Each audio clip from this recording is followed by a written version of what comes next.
الله جل جلاله قانون دا دی چې په دنیا کې بعضی خلکو ته مرتبه ورکوي او بعضی خلک چې کم د الله جل جلاله نافرمانی کافرانی مشرکانی د الله سره شریکان جوړي نو هغه خلکو له الله جل جلاله په آخرت کې اس قسمه مرتبه نه ورکوي. د دنیا د مرتبه خبره ځکه نه کوم چې د دنیا مرتبه دا خو معمولی غونته کې وخت تیر بشي، څوک په لوی جاه او جلال او مال کې ګرځي، څوک کلوی بینک بیلنس او گاڑی لري، څوک کلوی جیداد لري، هټو بچو لري، خو لیکن دا چې کوم دی نو وقتی غونته کې سیز دی چې انسان سوچو کې نو اوس به ژوندې یو 10 منټه بعد به په دې کې روح نه او صاحب نه او د قشان مړه باډي با مړه جوسه به د پرته. نو د دنیا مزي چرچی دا خو د مختصر وخت لپاره دي او په آخرت کې چې کومه مزي او چرچی دي نو یقینا دا د همیشوالي د زندګۍ مزي دي. نو عرض می دا کاو چې بعضی خلکو ته الله جل جلاله په دنیا کې هم فضیلت ورکړي او دغه فضیلت چې ورکړي نو دا الله جل جلاله د دین د خاطر ورکړي.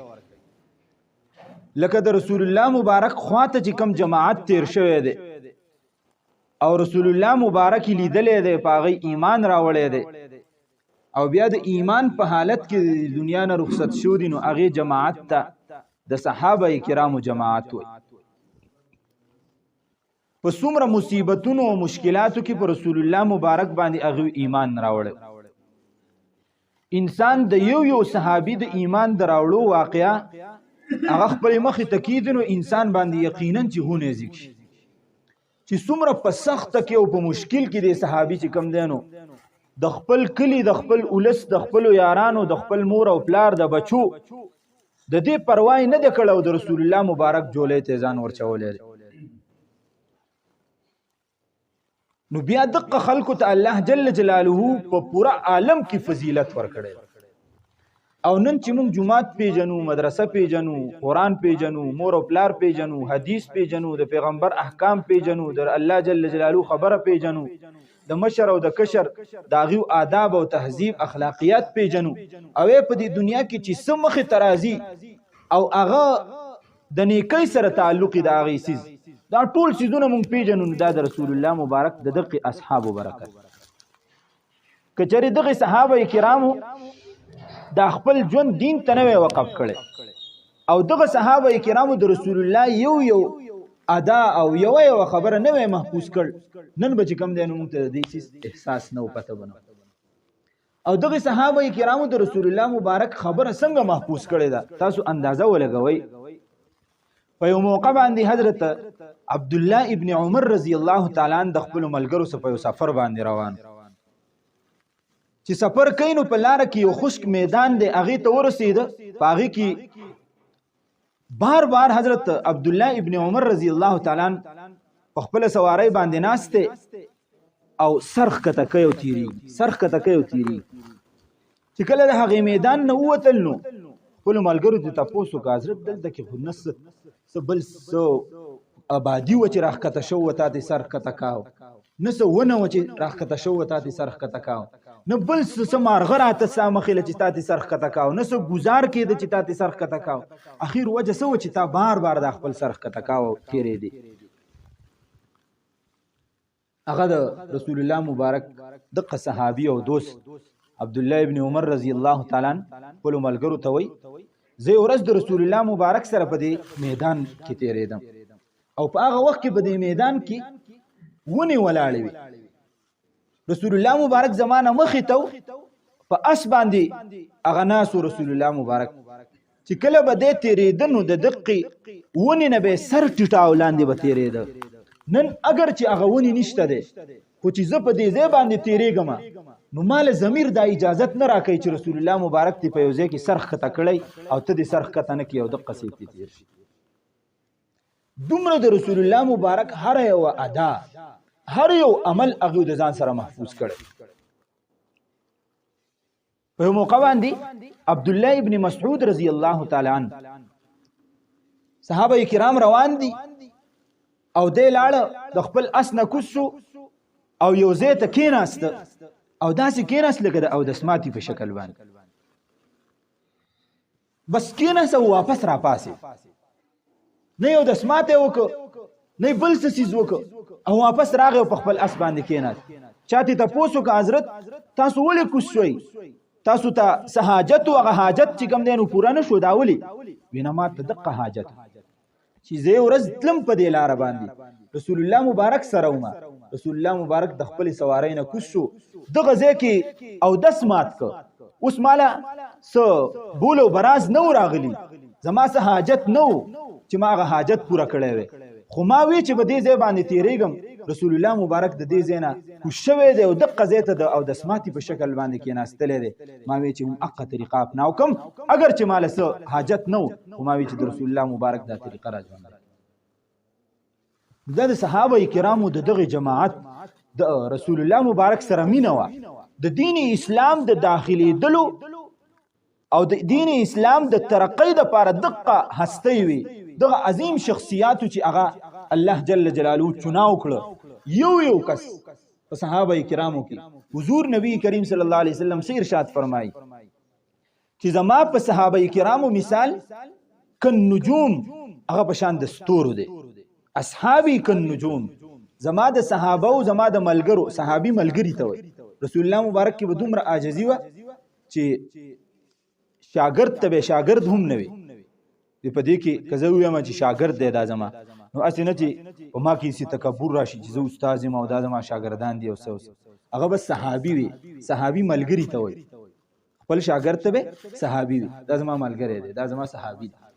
نو رسول الله مبارک دغه صحابه کرام په داسې اندازه سره تیار کړل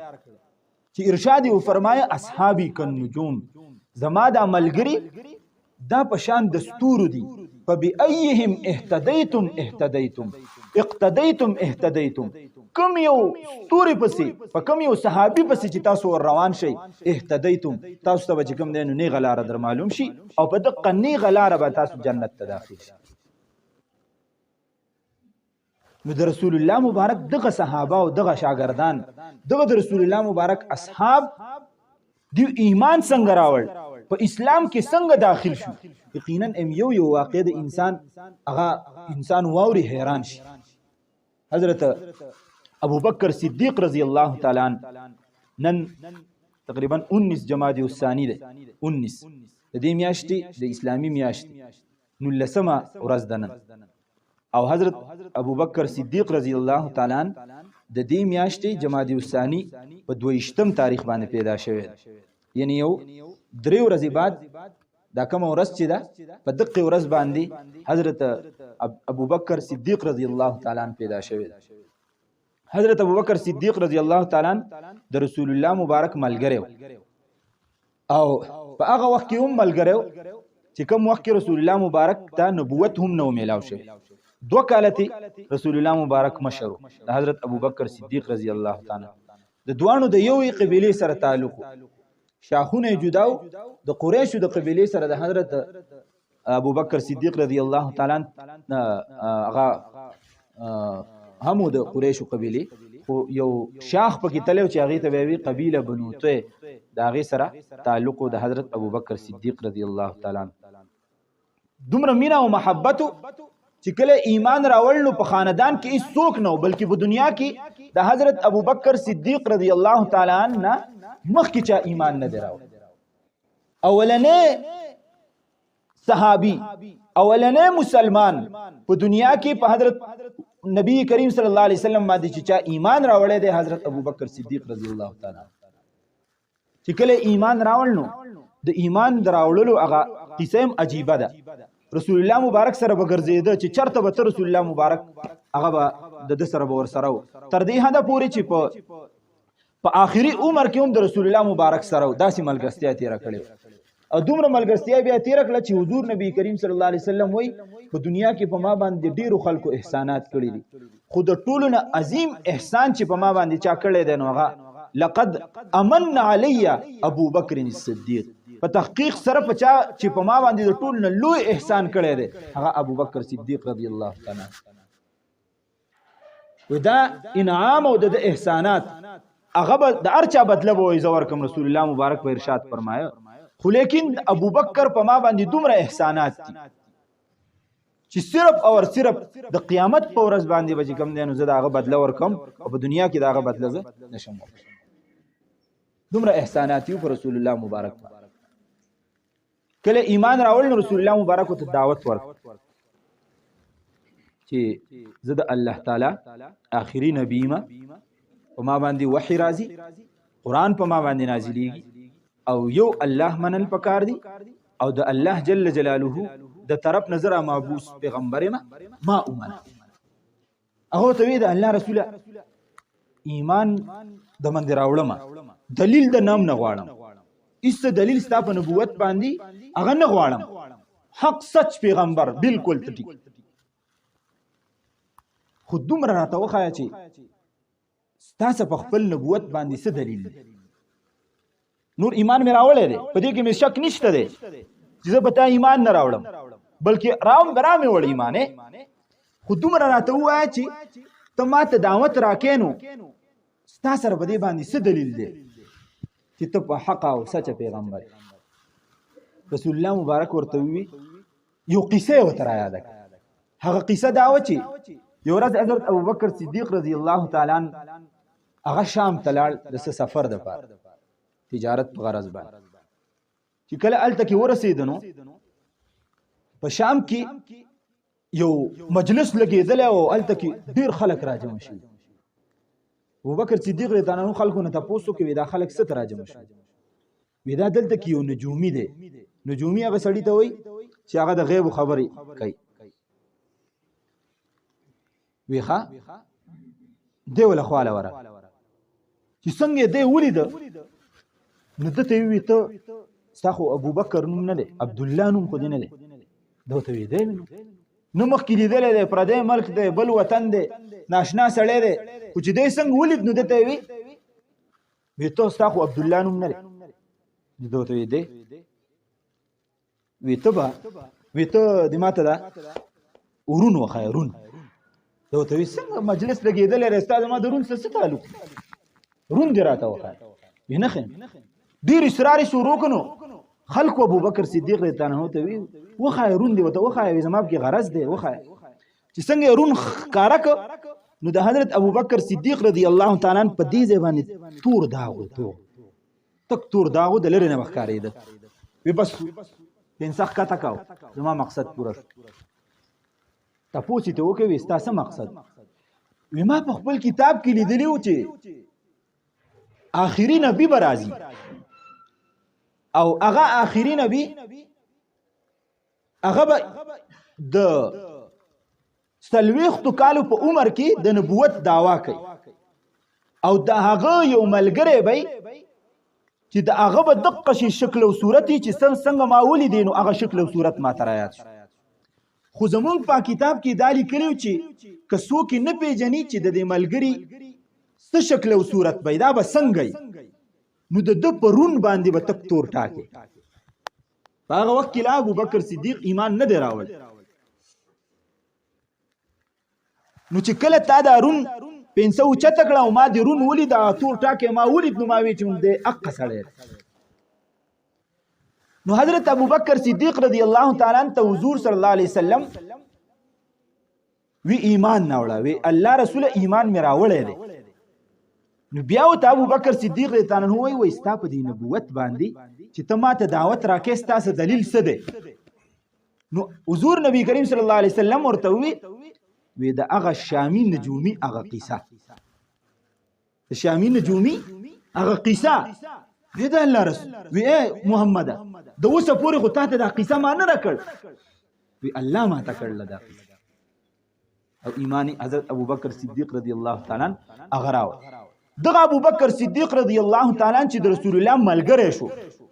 نو په یو موقع باندې مشرکین حضور نبی کریم صلی الله علیه وسلم او حضرت ابوبکر صدیق رضی الله تعالی عنہ یوازې ولید ورله پس یو خاص سزا ورکړه دومره سزا ورکړه محدثین لیکي چې حضور نبی کریم صلی الله علیه وسلم هم او حضرت ابو بکر صدیق رضی الله تعالی دوانه بیهوش شو ابو بکر صدیق رضی الله تعالی کور ته وړل شو حضور نبی کریم صلی الله علیه وسلم خپل کور ته راوړل شو مور ډیر زیات مهنت وکړ چې د حضرت ابو بکر صدیق رضی الله تعالی عنہ په خوله کې دوايي ورواچي چې کله دیدو په هوش کې راغی دو فورن چې کم دینو دا غي غلاس ټیل واو دغه وخت پوری مور ایمان لانه دی راوړ وی ولې ملاس ټیل وی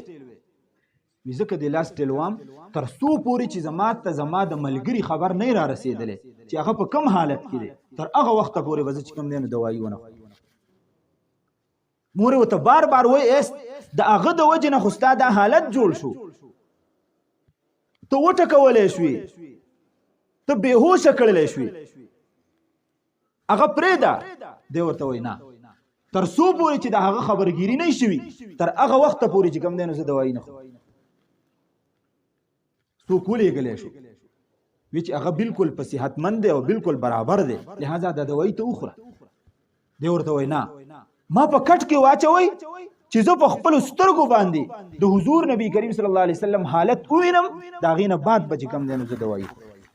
په کټ کې واچولې شو په دغه زری وجود باندې او هغه د هغه مخې ته پیش کړل شو چې کله په خپل سترګو رسول الله ولید دا غینه بعد وی چې دوايي راوړل چې دوايي داود رسول الله مبارک سره مینا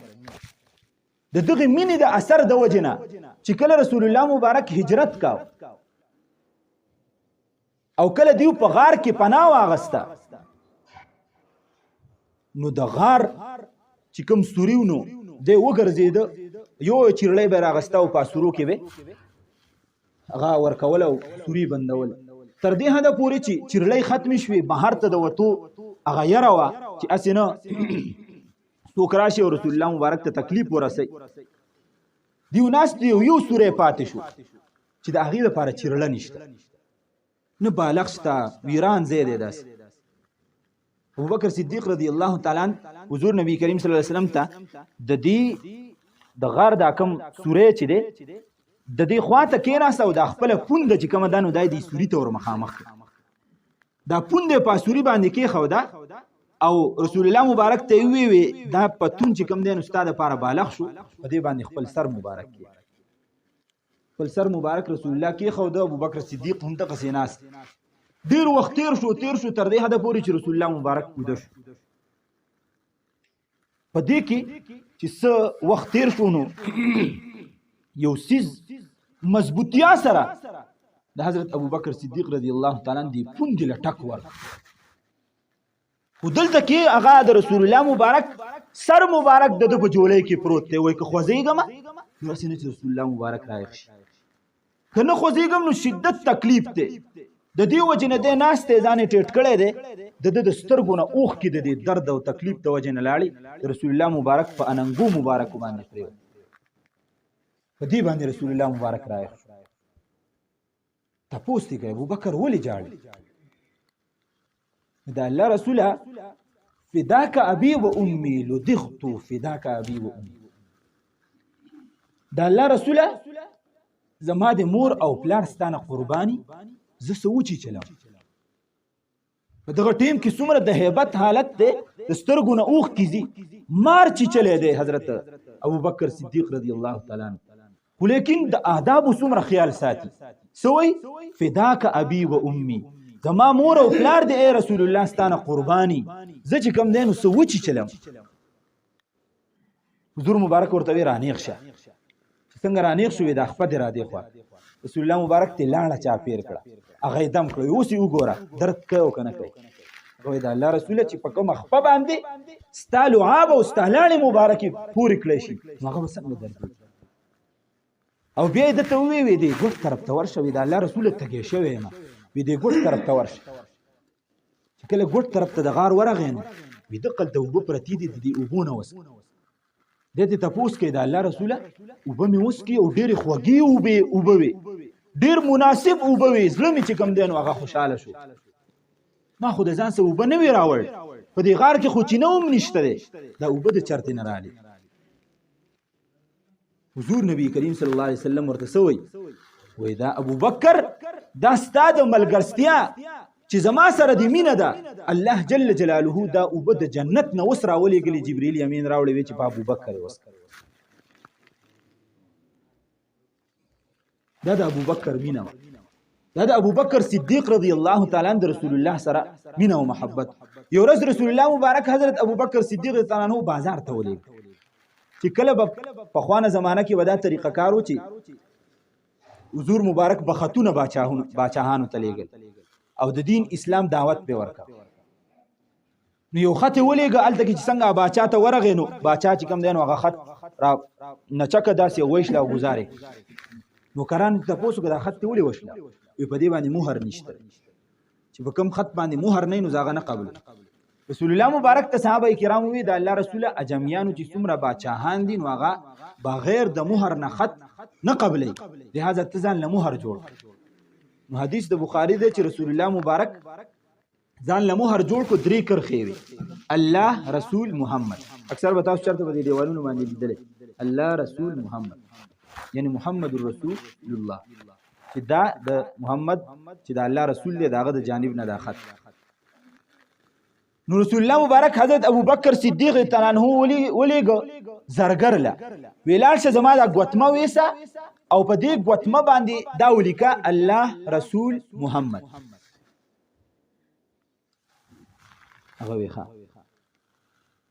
چې کله لاړه التکینو یو ګوتمه دا جوړ کړه بل ګوتمه ورکړه په دې باندې ولیکه لا اله الا الله لا اله الا الله خو لیکن وی محمد رسول الله سره ملیکه صرف ولیکه لا اله الا الله. چې نقاش لکله لاړو هغه لیکل شروع کړو نو دې ګوتمه باندې ولیکه لا اله الا الله محمد رسول الله. ابوبکر صدیق رضی الله عنه ته وی محمد رسول الله سره هم ولیکه ګوتمه واپس هغه راوړو د حضور نبی کریم صلی الله علیه وسلم مخې ته پیش کړ چې دا هغه ګوتمه ده. حضور صلی الله علیه وسلم ورته ما خو ته ویلو چې صرف لا اله الا الله به ولیکه او تاسو سره چې کوم دی نو محمد رسول الله لیکلی دی دا خو ته مانه وي ښه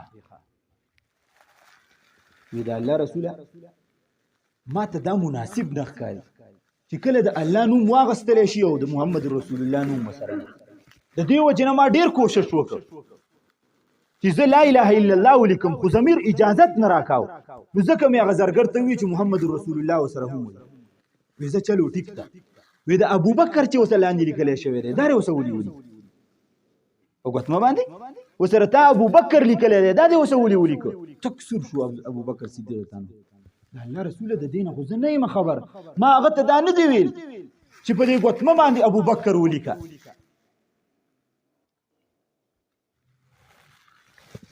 فورا جبريل امین راغی حضور مبارک ته وی ابوبکر ته سم وای الله جل جلاله وای چې څنګه د دانه د خوخه چې د الله د نوم سره د محمد رسول الله نوم نه دسی ورته وای چې د الله نه د خوخه چې د محمد رسول الله نوم یي او د ابوبکر صدیق نوم دی نه لہذا دا نوم وس الله تعالی لیکل دا نوم سره الله تعالی لیکل. داود حضرت ابوبکر صدیق رضی الله تعالی عنہ مینا او محبت رسول الله مبارک دغه صحابه کرام که هر یو صحابي را واخلي د هغه پوره زندگی دا د رسول الله مبارک زندگی و.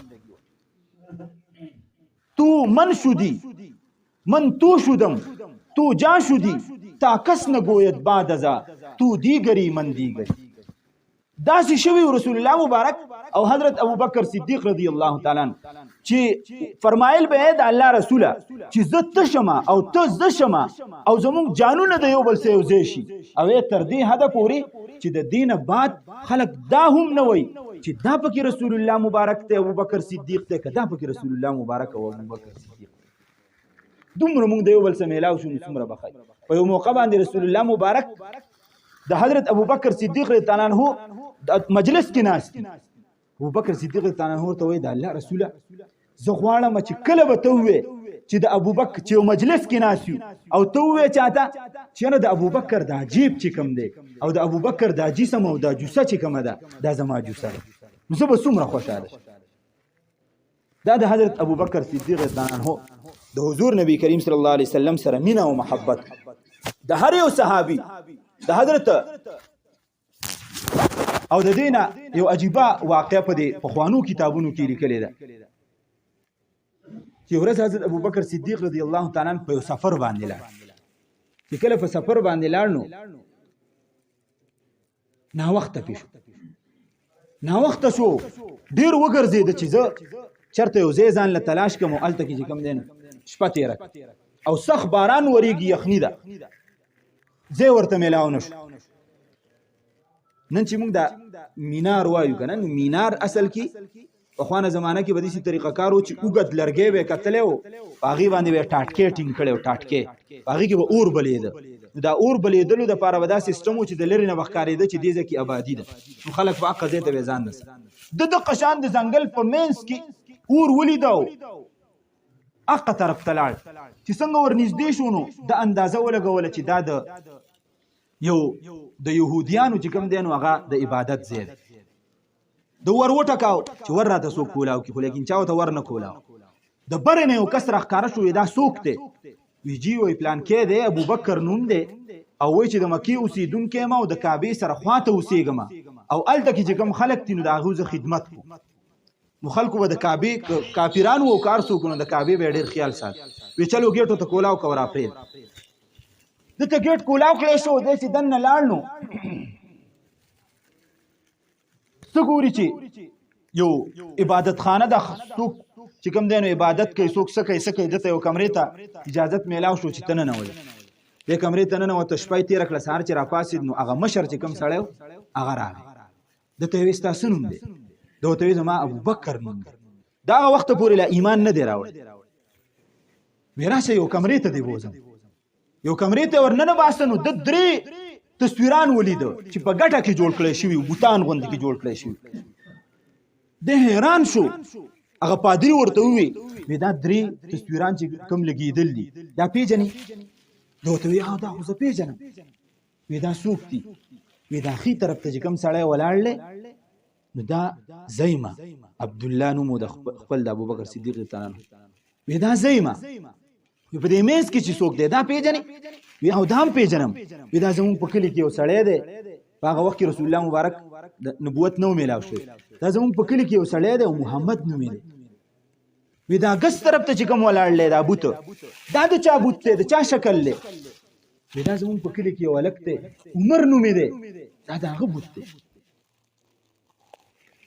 ابوبکر صدیق رضی الله عنه حیران دی تاسو ته کوي و تاسو مخ کې مونږ چرته لیدلیو وینا زما خود ابو د حضور نبی کریم صلی الله علیه وسلم سره یو ځای داسین ولاړه هم نه د شوی چې د هغې یو تصویر جوړ کړی شوی وي یو نقشه جوړه کړی شوی وي عمر خو چې کوم دی نو یو جدا سړی دی هغه تاسو دا درې واڼه ولې یو ځای کړي دي هغه ورته وایي زمونږ په کتابونو کې لیکلي دي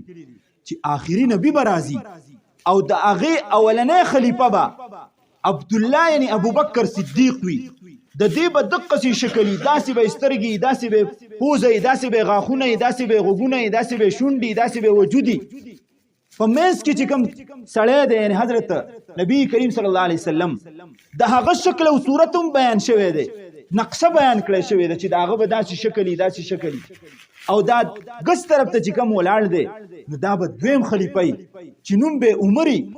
دا غ شکل او صورت دا به هم دقه سي